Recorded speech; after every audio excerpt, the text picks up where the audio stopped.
sans un savoir très obstiné, l'existence aux mortels n'avait jamais rien donné.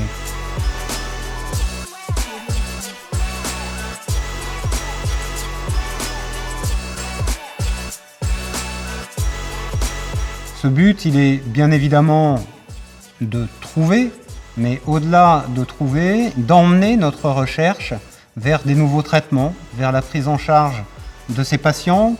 Et donc, finalement, le but de cette obstination, c'est aussi de se dire comment est-ce que pour ces patients, on essaie de trouver un nouveau traitement, une nouvelle efficacité, une nouvelle façon d'aborder leur maladie qui puisse nous faire collectivement avancer, pas seulement les patients et mon équipe, mais toutes et tous, les autres équipes, travailler ensemble, travailler en collaboration, de façon à faire avancer cette recherche.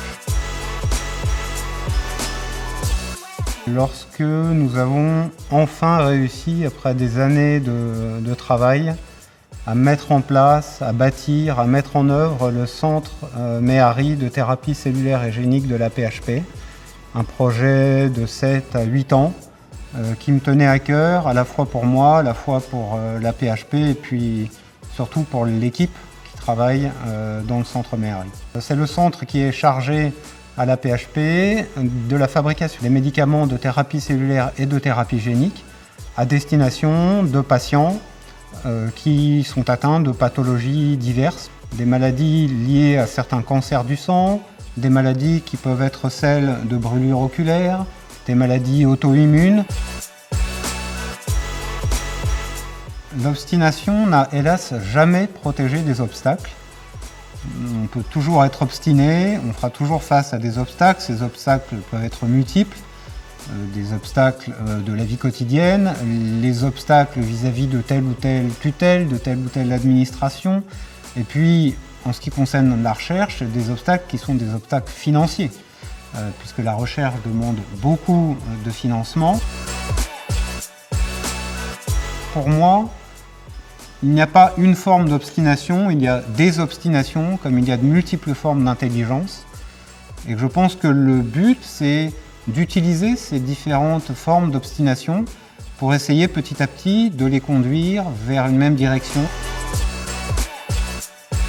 C'est une phrase de Stephen Hawking, je ne sais pas si je vais la retransmettre exactement comme Stephen Hawking l'avait prononcée, mais en somme, il disait « Regardez le ciel, ne regardez pas vos pieds, soyez toujours émerveillés, vous avez toujours quelque chose à réussir, vous avez toujours quelque chose à faire, obstinez-vous ». J'ai peut-être oublié quelques petits mots autour de cette citation, mais je la trouve assez forte. L'obstination dans l'art m'a toujours fasciné.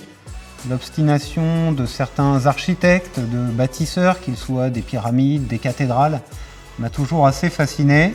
Et puis, si je devais citer quelqu'un comme ça, peut-être Mère Teresa, dont l'obstination a été absolument magnifique tout au long de sa vie. Quand on veut, on peut. Je l'ai choisi pour deux raisons. La première, puisque quand je l'ai choisi, j'ai quand même une pensée affectueuse pour ma mère et mon grand-père, que j'ai entendu toute leur vie me répéter « quand on veut, on peut ». Il n'est pas improbable que mon obstination soit née dès cette tendre et jeune époque. Donc première raison. Deuxième raison, si je fais le parallèle peut-être de façon un peu plus professionnelle, quand on veut, on peut. Oui, quand on veut, on peut. Quand on veut se donner les moyens, on peut essayer, à tout le moins. Et quand on veut travailler avec les uns, avec les autres, quand on veut essayer de monter les choses, oui, il y a des obstacles, mais au final, on doit pouvoir, ou au moins on doit essayer de pouvoir, pour arriver à mener à leur terme les projets qui nous sont chers.